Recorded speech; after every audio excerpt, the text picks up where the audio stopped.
Hello నమస్తే good morning అందరికీ శుభోదయం. న్యూస్ చాప్ మార్నింగ్ హెడ్లైన్స్ కి స్వాగతం. ముందుగా తెలంగాణకు సంబంధించిన వార్తాపత్రికలను చూసుకుంటే ముఖ్యమైన అంశాలు ఏమొచ్చాయో ఒకసారి పరిశీలిద్దాం. ముందుగా దిశ న్యూస్ పేపర్లో ప్రధాన బ్యానర్ ఐటంగా అమెరికాకు స్వర్ణయుగం, ప్రపంచ దేశాలు మనల్ని చూసి అసూయపడాలి, అమెరికా ఫస్ట్, ఎప్పటికీ ఇదే నా నినాదం, 20 జనవరిన మనకు విముక్తి దినం, ద్రవ్యోల్బణం కట్టడికి తొలి ప్రాధాన్యం, మెక్సికో సరిహద్దు వద్ద ఎమర్జెన్సీని అమలు చేస్తాం, గత 8 ఏళ్లలో నన్ను అత్యధికంగా టార్గెట్ చేశారు, దేవుడి దయ వల్లే కాల్పుల నుంచి బయటపడ్డా, యుఎస్ 47వ అధ్యక్షుడిగా ట్రంప్ తొలి ప్రసంగం, మీతో మళ్ళీ కలిసి పనిచేయడానికి సిద్ధం మోడీ, ఎట్టకేల్ ఉపాధ్యక్షుడిగా ప్రమాణ స్వీకారం చేస్తున్న జేడీ వాన్స్, ఎట్టకేలకి నిన్న అంగరంగ వైభవంగా అంటే అత్యంత వైభవోపేతంగా అమెరికా అధ్యక్షుడు 47వ అధ్యక్షుడిగా డొనాల్డ్ ట్రంప్ ప్రమాణ స్వీకారం చేశారు. డొనాల్డ్ ట్రంప్ ఇది రెండవసారి ప్రమాణ స్వీకారం చేయడం, అమెరికా అధ్యక్షుడిగా ఎన్నికవ్వడము. సో ఈ నేపథ్యంలోనే ఆయన ప్రమాణ స్వీకారం అనంతరం చేసిన ప్రసంగంలో అమెరికా ఫస్ట్ అన్నదే తన నినాదం అని చెప్పేసి చెప్పారు. అంటే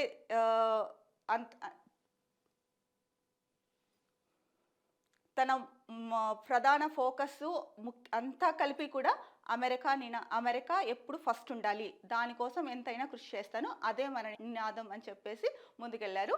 ఇక మరో వార్త చూసుకుంటే కనుక కాళేశ్వరం రిపోర్ట్ రెడీ, 16 అంశాలు 300 పేజీలతో ప్రాథమిక నివేదిక, మార్చి నెలాఖరుకు తుది రిపోర్ట్, నేడు కమిషన్ ముందుకు రామకృష్ణారావు, చివరగా బీఆర్ఎస్ అధినేత కేసీఆర్ విచారణ, పనులు కాకుండానే నిధులు విడుదల చేసినట్టు గుర్తింపు.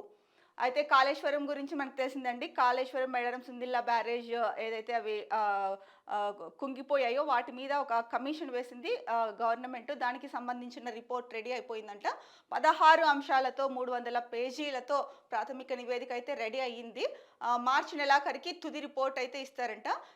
ఇవాళ కమిషన్ ముందుకు రామకృష్ణారావు, ఆయన అంటే గత ప్రభుత్వంలో ఆర్థిక ప్రధాన కార్యదర్శి, ఆయనను విచారించే అవకాశం ఉంది ఇవాళ. చివరిగా బీఆర్ఎస్ అధినేత కేసీఆర్ ఎవరైతే ఉన్నారో ఆయన్ని కూడా విచారిస్తారు దీంట్లో. ఎందుకంటే అప్పట్లో సీఎం కేసీఆర్ కాబట్టి కేసీఆర్ గారిని కూడా ఈ కాళేశ్వరం ప్రాజెక్టుకి సంబంధించి విచారణ జరగబోతోంది. మరి ఏంటంటే ఇంకొక ముఖ్య విషయం, పనులు కాకుండానే నిధులు విడుదల చేసినట్టు గుర్తించింది కమిషన్ అయితే కనుక. మరి పనులు కాకుండా నిధులు విడుదల చేయడం ఎంతవరకు కరెక్ట్ అన్నది ఈ విచారణలో తెలియబోతోంది. దీనికి సంబంధించిన ప్రధాన అంశంగా దిశ న్యూస్ పేపర్లో ఇచ్చారండి. కాళేశ్వరం ప్రాజెక్టు విషయంలో జరిగిన అవకతవకలపై ప్రభుత్వం ఏర్పాటు చేసిన జస్టిస్ పీసీ ఘోష్ కమిషన్ ప్రాథమిక నివేదికను సిద్ధం చేసినట్టు విశ్వసనీయ వర్గాల ద్వారా తెలిసింది. విచారణ కొనసాగుతున్న సమయంలోనే రిపోర్ట్ను ఎప్పటికప్పుడు తయారు చేసినట్లు సమాచారం. తర్వాత చూసుకుంటే కనుక ఇప్పటి వరకు చాలా మంది అధికారులు, సంస్థలు, ప్రతినిధులను విచారించిన కమిషన్ ఈ నెల వచ్చే నెలలో మిగిలిన విచారణ, సాక్ష్యాల నమోదు, క్రాస్ ఎగ్జామినేషన్ ప్రక్రియను పూర్తి చేసేందుకు చర్యలు తీసుకుంటున్నది. అంటే ఎట్టకేలకు చాలా కట్టుదిట్టంగా చాలా ఇదిగా కమిషన్ అంటే దాంట్లో ఇన్వాల్వ్ అయిన అధికారులను కానీ, అంటే ఆ ప్రాజెక్టుకి సంబంధించిన అధికారులని కానీ ఎవరైతే ఉన్నారో వారందరినీ కూడా 1-2 సార్లు విచారిస్తూ క్రాస్ ఎగ్జామినేషన్ కూడా చేస్తోంది. అందుకనేసే మార్చి చివరి నాటికి పూర్తి స్థాయి రిపోర్ట్ అందిస్తామని చెప్పారు. ఎందుకంటే ఇలాంటి సున్నితమైన విషయాలు అట్ ద సేమ్ టైం చాలా ఇంపార్టెంట్ విషయాలు. దీంట్లో ఏంటంటే అప్పటి ముఖ్యమంత్రిని కూడా విచారించే అవకాశం ఉంది కాబట్టి చాలా జాగ్రత్తగానే ఇలాంటివి చేస్తారు. అందుకని కొంచెం టైం తీసుకుంటుంది. ఏది ఏమైనప్పటికీ కాళేశ్వరం ప్రాజెక్టుకి సంబంధించిన విచారణ అయితే కనుక పూర్తి స్థాయి రిపోర్టు మార్చి చివరి నాటికి వస్తుంది. మరి పనులు చేయకుండా నిధుల్ని విడుదల చేయడం కూడా కరెక్ట్ కాదు. మరి ఎందుకు జరిగింది, ఎలా జరిగింది అన్నది ఈ రిపోర్ట్ వస్తే కానీ మనందరికీ తెలియదు. సో ఇది అండి కాళేశ్వరం ప్రాజెక్ట్కి సంబంధించి జస్టిస్ పీసీ ఘోష్ కమిషన్ ఏదైతే రిపోర్ట్ చెప్పిందో దాంట్లో కొన్ని ముఖ్యమైన అంశాలని చెప్పారు. దాని గురించి మనం డిస్కస్ చేసాం. తర్వాత పెట్టుబడులకు గమ్యస్థానం తెలంగాణ, భవిష్యత్ ప్రణాళికలతో దావోస్ టూర్, మొదలైన సీఎం రేవంత్ రెడ్డి బృందం పర్యటన, జురిచ్ ఎయిర్పోర్ట్లో తెలుగు ప్రజల గ్రాండ్ వెల్కమ్, తొలి రోజు పలు కంపెనీల ప్రతినిధులతో భేటీ, అక్కడే ఏపీ సీఎం చంద్రబాబుతో రేవంత్ రెడ్డి, మంత్రి శ్రీధర్ బాబుతో కలిసి ట్రైన్లో ప్రయాణం. ఇక్కడ ఫోటోలో చూసుకుంటే కనుక సీఎం రేవంత్ రెడ్డి, మంత్రి శ్రీధర్ బాబుతో ఏపీ ముఖ్యమంత్రి చంద్రబాబు నాయుడు ఉన్నారు. అలాగే ఫోటోలో నారా లోకేష్, కేంద్ర మంత్రి రామ్మోహన్ నాయుడు గారు కూడా ఉన్నారండి. ఎట్టకేలకు దావోస్ అయితే కనుక వెళ్ళారు. దావోస్‌లో 2 తెలుగు రాష్ట్రాల సీఎంలు కలిసారు అక్కడ. మరి ఏ రాష్ట్ర సీఎం ఎంత పెట్టుబడి తీసుకొస్తారు, ఎన్ని ప్రాజెక్టులకు ఒప్పందాలు కుదుర్చుకుంటారో అన్నది అంటే 2 తెలుగు రాష్ట్రాల్లో కూడా ప్రజల్లో ఆ పార్టీ అంటే అధికారంలో ఉన్న పార్టీల కార్యకర్తలు కావచ్చు, అభిమానులు కావచ్చు ఆసక్తి నెలకొంది. ఎందుకంటే గత దావోస్ పర్యటనలో అయితే కనుక తెలంగాణ ప్రభుత్వం దాదాపు 40,000 కోట్లకు పైగా పెట్టుబడులు తీసుకొచ్చింది. 18 ప్రాజెక్టులకు ఒప్పందాలు చేసుకుంది. అందులో 17 ప్రాజెక్టులలో 17 మొదలుపెట్టారు. అందులో 10 స్టార్ట్ అయిపోయాయి. ఇంకొక 7 ప్రాజెక్టులు ప్రారంభ దశలో ఉన్నాయి. ఈసారి దావోస్ నుంచి ఎంత పెట్టుబడి తీసుకొస్తారనేది తెలంగాణ ప్రజలు వేచి చూస్తున్నారు. ఎందుకంటే ప్రాజెక్టులు వచ్చి పెట్టుబడులు పెట్టి ప్రాజెక్టులు వస్తేనే ఉద్యోగ కల్పన అట్ ద సేమ్ టైం రాష్ట్రాభివృద్ధికి కూడా ఎంతో తోడ్పడుతుంది. మరి దావోస్ పర్యటన ముగిసిన తర్వాత మనకి సంపూర్ణంగా తెలుస్తుందండి ఎంత అన్నది. మరో న్యూస్ చూసుకుంటే కనుక ముఖ్యమైన న్యూస్ 6,000 పోస్టులతో డిఎస్సి త్వరలో నోటిఫికేషన్. కసరత్తు చేస్తున్న రాష్ట్ర ప్రభుత్వం ముగిసిన టెట్ పరీక్షలు, విద్యాశాఖలో ఎప్పటికప్పుడు ఖాళీల భర్తీకి ప్రణాళికలు. అయితే త్వరలోనే మరో డిఎస్సి వేసేందుకు రాష్ట్ర ప్రభుత్వం కసరత్తు చేస్తోందని తెలుస్తోంది ఈ వార్తను చూస్తుంటే కనుక. అలాగే టెట్ పరీక్షలు ముగియడంతో నిరుద్యోగ అభ్యర్థులు డిఎస్సి కోసం ఆశగా ఎదురు చూస్తున్నారు. గతేడాది టెట్ నిర్వహించి వెంటనే డిఎస్సిని ప్రభుత్వం నిర్వహించింది. అప్పుడు మెగా డిఎస్సి వేయడం సాధ్యం కాకపోవడంతో అదనంగా 5,000 పోస్టులను కలిపి 11,000కు పైగా పోస్టులకు రేవంత్ సర్కార్ డిఎస్సి పరీక్షలను నిర్వహించింది. కాగా అభ్యర్థులు నిరాశ చెందొద్దని, త్వరలోనే మరో డిఎస్సిని వేస్తామని CM Revanth Reddy deputy CM బట్టి విక్రమార్క వివిధ వేదికల ద్వారా నచ్చజెప్పే ప్రయత్నం చేశారు. ఫిబ్రవరిలో డిఎస్సి నోటిఫికేషన్ ఉంటుందని గతంలో డిప్యూటీ సీఎం వివిధ సందర్భాల్లో మీడియా ముఖంగా వెల్లడించారు. దీంట్లో త్వరలోనే డిఎస్సి ఉంటుంది అని భావించి అభ్యర్థులు పరీక్షలకు సన్నద్ధం అవుతున్నారు. అయితే రేషనలైజేషన్ చేపడితే ఏవైతే ఇప్పుడు టీచర్ పోస్టులో ఎన్ని పోస్టులు 11,000కు పైగా పోస్టులు ఇస్తామని చెప్తున్నారో, అంటే 11,000కు పైగా పోస్టులని రిలీజ్ చేసింది ఇంతకుముందే, డిఎస్ ఎగ్జామ్స్ కండక్ట్ చేసింది. తర్వాత ఇప్పుడు ఇచ్చే నోటిఫికేషన్లో 6,000 పోస్టులతో డిఎస్సి అన్నది అంటున్నారు. అయితే రేషనలైజేషన్ చేపడితే కనుక ఆ పోస్ట్ తగ్గే ఛాన్స్ కనిపిస్తోంది. మరి పూర్తి స్థాయిలో అంటే ఇక్కడ కూడా ఇంకా డిఎస్సి 6,000 పోస్టులతో డిఎస్సి అన్నారు, కానీ ఖచ్చితంగా ఎప్పుడు ఇస్తారు డిఎస్సి? 6,000 పోస్టులే ఇస్తారా లేకపోతే ఇంకా ఎక్కువ ఇస్తారా అన్నది ఇంకా ప్రశ్నార్థకంగానే ఉంది. న్యూస్లో కూడా అలాగే అంటే క్వశ్చన్ మార్క్తోనే ఇచ్చారు. డిఎస్సి అయితే వస్తుంది, కానీ ఎప్పుడు ఇస్తారు అన్నది తెలియదు. ఎన్ని పోస్టులు ఉంటాయి అన్నది కూడా ఖచ్చితంగా తెలియదు. బట్ త్వరలో డిఎస్సి నోటిఫికేషన్ వస్తుంది అని అయితే కనుక తెలుస్తోంది. కాబట్టి అభ్యర్థులు ఎవరైతే కనుక డిఎస్సికి ప్రిపేర్ అవుతున్నారో వాళ్ళు ఇప్పటి నుంచో ప్రిపేర్ అవుతుంటారు. ఇప్పటి నుంచి మరింత ఫోకస్గా ఎగ్జామ్స్కి ప్రిపేర్ అవ్వాలనేసి కోరుకుంటున్నామండి. ఇంకొక న్యూస్ చూసుకుంటే కనుక సివిల్ సప్లైస్పై సీఎంఓ సీరియస్. కొత్త రేషన్ కార్డుల జాబితా రిలీజ్పై అసహనం.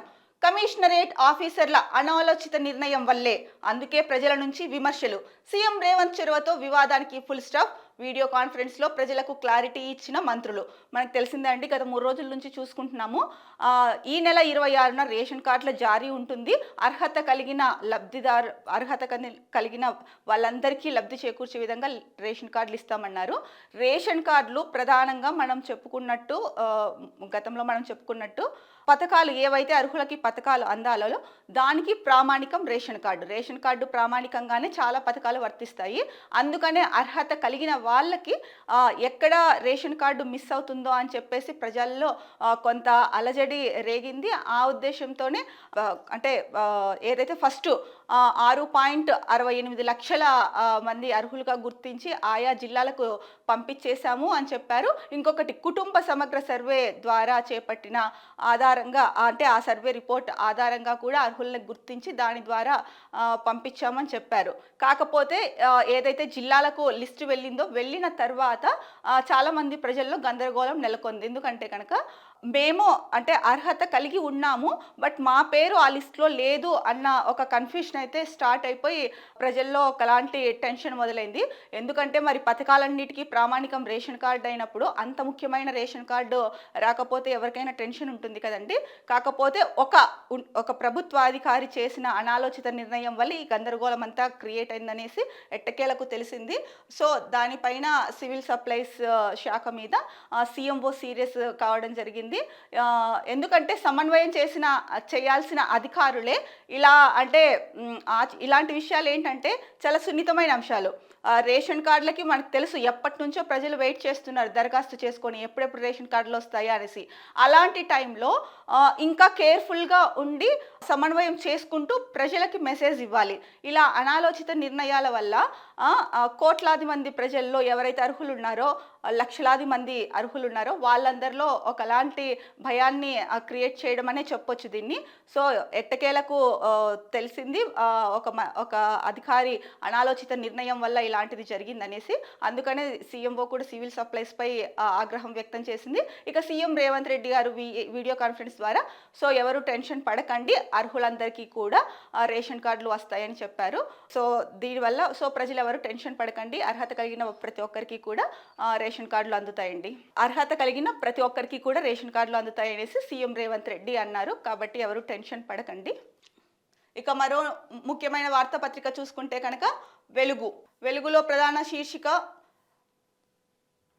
శీర్షికలో వచ్చిన అంశాలు: కమిషన్ల కాళేశ్వరం, ప్రతి పనికి ముడుపులు ముట్టజెప్పిన ఏజెన్సీలు, ఇంజనీర్లు మొదలు నాటి ప్రభుత్వ పెద్దల దాకా అందరికీ వాటా, ఇందుకోసమే ఆగమేఘాల మీద అంచనాల పెంపు, ప్రాథమికంగా నిర్ధారించిన కాళేశ్వరం జ్యుడిషియల్ కమిషన్.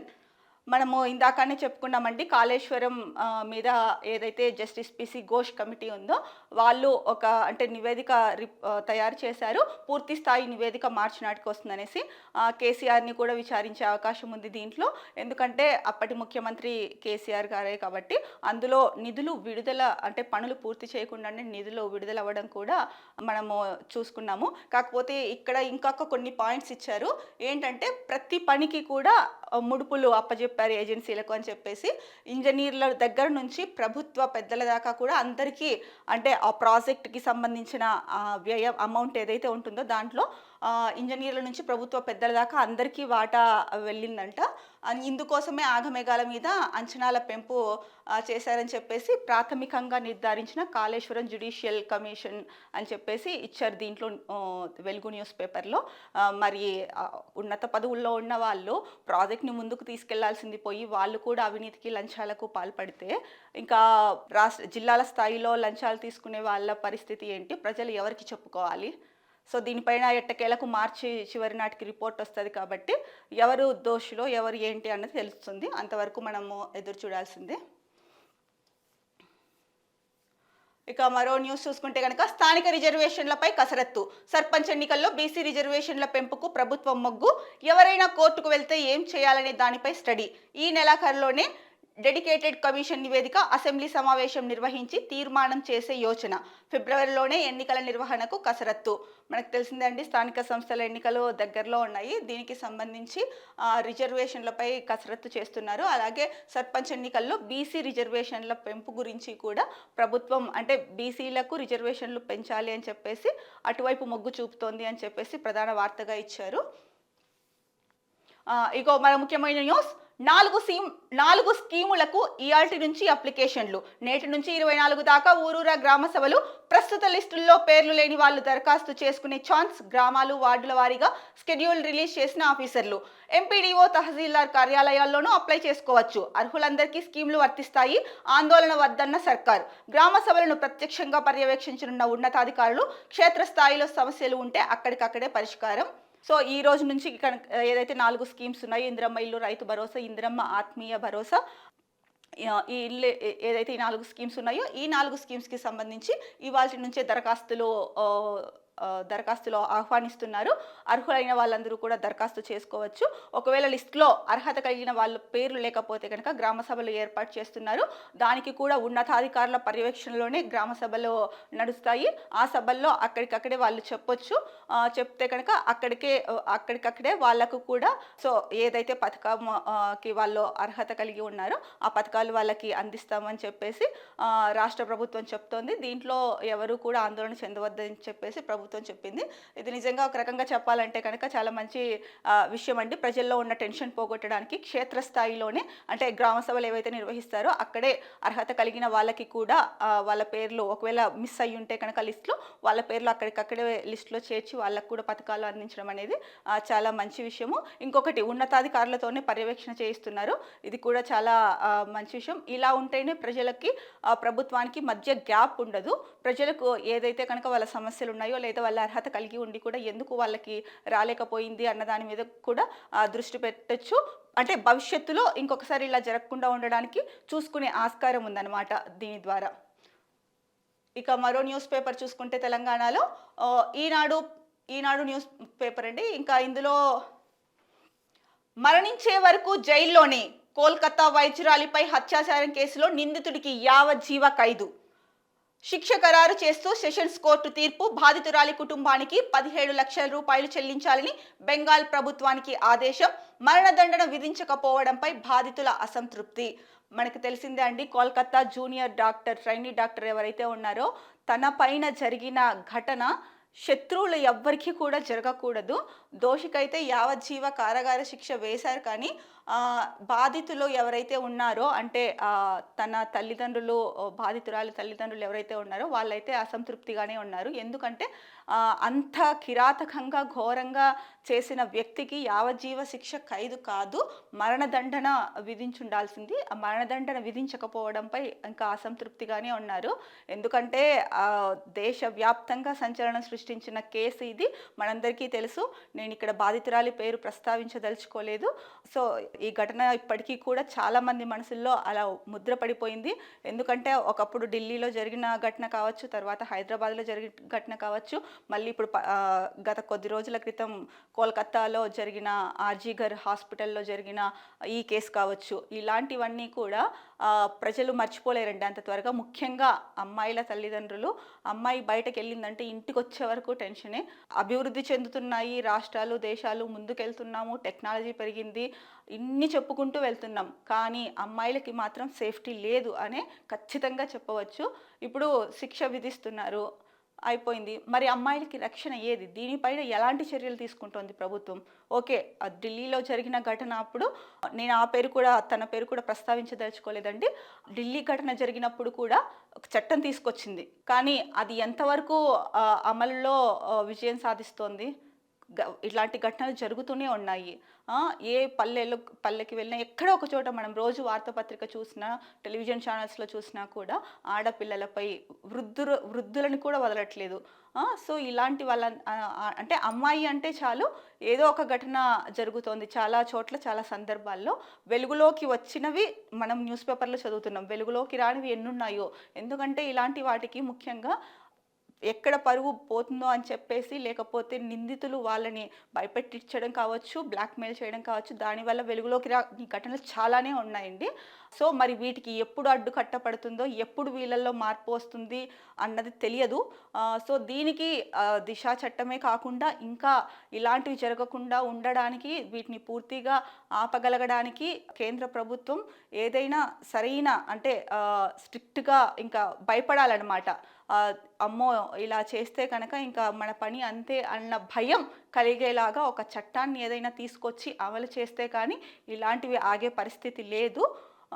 మరి ఏం జరుగుతుందో చూడాలి. ఇంకా ఇకపైనైనా ఇటువంటి ఘటనలు జరగకుండా చూసుకోవాల్సిన బాధ్యత కేంద్ర రాష్ట్ర ప్రభుత్వాలది. అలాగే అబ్బాయిలు ఎవరు కావాలని వెళ్ళి ఇట్లాంటి వాటికి ఇది చేయరు కదండి. అమ్మాయిలు వాళ్ళ జాగ్రత్తల్లో వాళ్ళు వెళ్తూనే ఉంటారు. కానీ ఎంత జాగ్రత్తగా వెళ్ళినప్పటికీ కూడా ఇలాంటి క్రూర మృగాలు వచ్చినప్పుడు ఏం చేస్తారండి? బలైపోయేది ఎవరు? అమ్మాయిలే కదా. కాబట్టి ఖచ్చితంగా ఇది కేంద్ర రాష్ట్ర ప్రభుత్వాల మీదనే ఆధారపడి ఉంది. వీటిని అరికట్టే విషయం, అత్యాచారాలు కానీ, హత్యల్ని కానీ, అమ్మాయిల పైన జరిగే ఘోరాలని కానీ అరికట్టే బాధ్యత కంప్లీట్గా కేంద్ర ప్రభుత్వం, రాష్ట్ర ప్రభుత్వం మీద ఉంది. అమ్మాయిలు వ్యక్తిగతంగా వాళ్ళు తీసుకునే సేఫ్టీ చర్యలు వాళ్ళు తీసుకుంటూనే ఉన్నారు, తగు జాగ్రత్తలు అయినప్పటికీ కూడా జరుగుతున్నాయి. సో ఒక రకంగా యావజ్జీవ ఖైదు పడినందుకు సంతోషించదగ్గ విషయమే. కాకపోతే మరణదండన విధించలేదు కాబట్టి బాధితురాలి పేరెంట్స్ అసంతృప్తిగానే ఉన్నారు. బట్ శిక్షలు ఇట్లాంటివి జరుగుతున్నాయి, శిక్షలు వేస్తున్నారు, అయిపోతుంది. అమ్మాయిలకు రక్షణ ఏది? అది కూడా ఆలోచించి మీరు దానిపైన కూడా చర్యలు తీసుకుంటే బాగుంటుంది కేంద్ర రాష్ట్ర ప్రభుత్వాలు. ఇక తెలంగాణకు సంబంధించి మరో ముఖ్యమైన న్యూస్ పేపర్ నమస్తే తెలంగాణ అండి. నమస్తే తెలంగాణలో ప్రధాన శీర్షిక మొదటి పేపర్లో వచ్చినది రైతు ఆత్మహత్యలపై బీఆర్ఎస్ కమిటీ. ఇప్పటికీ రాలిన మట్టిపూలు 406. సాగు సంక్షోభ పరిస్థితులపై క్షేత్రస్థాయిలో అధ్యయనం. మాజీ మంత్రి సింగిరెడ్డి చైర్మన్గా 9 మందితో బృందం. 2 వారాల తర్వాత ప్రభుత్వానికి పార్టీ అధినేతకు నివేదిక. BRS party working president KTR వెల్లడి. కమిటీ సభ్యులు సింగిరెడ్డి నిరంజన్ రెడ్డి, సత్యవతి రాథోడ్, జోగు రామన్న, పువ్వాడ అజయ్, కోటిరెడ్డి, యాదవరెడ్డి, బాజిరెడ్డి గోవర్ధన్, రసమయి బాలకిషన్ మరియు అంజయ్య యాదవ్. వీళ్ళ ఈ 9 మంది బృందంతో కలిపి రైతు ఆత్మహత్యలపై ఒక కమిటీ ఏర్పాటు చేసింది బీఆర్ఎస్ ప్రతిపక్ష పార్టీ ఏదైతే ఉందో బీఆర్ఎస్ ఒక కమిటీ ఏర్పాటు చేసింది. రైతు ఆత్మహత్యలపైన ఎందుకు ఆత్మహత్యలు చేసుకుంటున్నారు, దానికి కారణాలు పూర్తి స్థాయి నివేదిక కోసం అని చెప్పేసి ఒక కమిటీని ఏర్పాటు చేసింది. అందులో సభ్యులను మనం ఇందాక చెప్పుకున్నాము వాళ్ళు. అయితే ఇక్కడ ఇంకో మరో న్యూస్ ఇచ్చారు. మరో 4 బలవన్మరణం అంటే బలవన్మరణాన్ని అంటే రుణం తీర్చలేక బలవన్మరణం అని ఇచ్చారు. సో అప్పుల బాధతోనే అన్నదాతలు ఆత్మహత్యలు చేసుకుంటున్నారని చెప్పేసి ప్రధానంగా నమస్తే తెలంగాణలో ఇచ్చారు. మరి బీఆర్ఎస్ ప్రతిపక్షమైన బీఆర్ఎస్ వేసిన కమిటీలో రైతు ఆత్మహత్యలకు రుణము ఒకటేనా అంటే రుణభారం ఒకటేనా ఇంకా ఏవైనా కారణాలు ఉన్నాయా అన్నది తెలుస్తుంది. ఇంకొక న్యూస్ ఐటమ్ చూసుకుంటే కనుక నల్లమలలో మైనింగ్పై కన్నెర్ర. మైలారంలో స్థానికుల రిలే దీక్షలు. తెల్లవారుజామునే ముందస్తు అరెస్టులు. రోడ్డుకు అడ్డంగా ముళ్లకంపలతో నిరసన. ఆత్మహత్యకు యత్నించిన మహిళ. ప్రాణాలు పోయినా తవ్వకాలు జరగనివ్వబోమని స్థానికుల హెచ్చరిక. ఆందోళనకు మద్దతు తెలిపిన పౌర హక్కుల నేత హరగోపాల్ రెడ్డి. నల్లమలలో మైనింగ్ జరుగుతోందంటండి. మైలారంలో స్థానికులు రిలే నిరాహార దీక్షలు చేస్తున్నారు. తెల్లవారుజాము నుంచే ముందస్తు అరెస్టులు చేస్తున్నారంట. కాకపోతే దీనికి సంబంధించి అంటే మైనింగ్ అక్కడ ఏదైతే తవ్వకాలు జరగొద్దు అని చెప్పేసి ముళ్ళ కంపలతో నిరసన తెలియజేశారు. ఒక మహిళ అయితే కనుక ఆత్మహత్యకు కూడా యత్నించిందంట. ప్రభుత్వం దీనిపై దృష్టి సారించి ఏం జరుగుతోంది అన్నది గ్రౌండ్ రిపోర్ట్ రియాలిటీ రిపోర్ట్ తీసుకొని అక్కడికి సంబంధిత శాఖ మంత్రుల్ని కానీ ఎమ్మెల్యేలని కానీ అధికారులు ఉన్నతాధికారులు కానీ అంటే కలెక్టర్ ఈ స్థాయి వాళ్ళని పోలీసులని పంపించి అక్కడ వాస్తవంగా ఏం జరుగుతున్నది అన్నది ఒక్కసారి క్షేత్రస్థాయిలో పరిశీలించి నిర్ణయాలు తీసుకోవాలండి. ఎందుకంటే ఇక్కడ వీళ్ళు స్థానికులు చెప్తున్నారు మా ప్రాణాలు పోయినా సరే మేము తవ్వకాలు జరగనివ్వము అని చెప్తున్నారు. అంత కరాఖండిగా చెప్తున్నప్పుడు అక్కడ ఏంటి అన్నది పరిశీలించాల్సిన బాధ్యత రాష్ట్ర ప్రభుత్వం మీద ఉంది. ఎందుకంటే దీంట్లో వాళ్ళ ఆందోళనకు పౌర హక్కుల నేత హరగోపాల్ గారు మద్దతు తెలిపారు. అంటే పౌర హక్కుల సంఘం కానీ సంఘం సభ్యులు కానీ ఎప్పుడు ఎంటర్ అవుతారండి ఏదైనా అంటే అది తప్పు, ఇది చేయకూడదు, ఇది విరుద్ధంగా ఉంది, సో ఇది మానవాళికి ప్రజలకు హాని చేస్తుంది అన్నప్పుడే పౌర హక్కుల సభ్యులు కానీ సంఘం కానీ వాళ్ళు మద్దతు తెలుపుతారు. వాళ్ళు వచ్చి వాళ్ళ తరఫున కృషి చేస్తారు, పోరాటం చేస్తారు. సో ఇది అందరికీ తెలిసిన విషయమే. సో ఎవరైతే హరగోపాల్ మద్దతు తెలిపారో ఆందోళనకి ప్రొఫెసర్ హరగోపాల్ గారు ఆయన్ని అరెస్ట్ చేశారని చెప్పేసి న్యూస్ ఇచ్చారండి. ఇంకొక న్యూస్ చూసుకుంటే కనుక భద్రంగానే బడే చొక్కారావు. ఎన్కౌంటర్పై వీడిన ఉత్కంఠ. 3 రోజులుగా వదంతులు షికారు. కుటుంబానికి అందిన క్షేమ సమాచారం. 3 రోజుల క్రితం జరిగిన ఏదైతే మావోయిస్టుల పోలీసులకి జరిగిన కాల్పుల్లో 18 మంది మావోయిస్టులు మృతి చెందారు. అందులో బడే చొక్కారావు తెలంగాణకు సంబంధించిన వ్యక్తి ఎవరైతే ఉన్నారో ఆయన చనిపోయినట్టు వార్తలు అయితే కనుక వచ్చాయి. ఎట్టకేలకు ఆ వార్తలు నిజం కాదు అని తెలిసింది. ఎందుకంటే స్వయంగా తనే వాళ్ళ కుటుంబానికి తెలియజేశారు భద్రంగానే ఉన్నాను అని చెప్పేసి. దీనిపైన అంటే అతని గురించి ఏది బయటకి రాలేదు. అంటే చనిపోయిన వారిలో ఉన్నారు తెలంగాణకు సంబంధించిన మావోయిస్ట్ అని చెప్పారే కానీ అతని ఒకవేళ చనిపోయి ఉంటే అతని పార్థివ దేహం కానీ ఏది అంటే బయటికి రాలేదన్నమాట. సో దీనిపైన కొన్ని అనుమానాలు నెలకొని ఉన్నాయి. సో ఇప్పుడు ఎవరైతే చనిపోయారు అని అనుకున్నారో అతని వాళ్ళ కుటుంబానికి ఫోన్ చేసి క్షేమ సమాచారాలు తెలియజేశారు. కాబట్టి ఆయన క్షేమంగానే ఉన్నారు అనేసి తెలుస్తోంది మనకు. ఇది ఇవాల్టి తెలంగాణకు సంబంధించిన న్యూస్ పేపర్ అనాలిసిస్. మరో అనాలిసిస్తో మళ్ళీ కలుద్దాం. అంతవరకు సెలవు. నమస్కారం. Be happy, stay strong, stay healthy.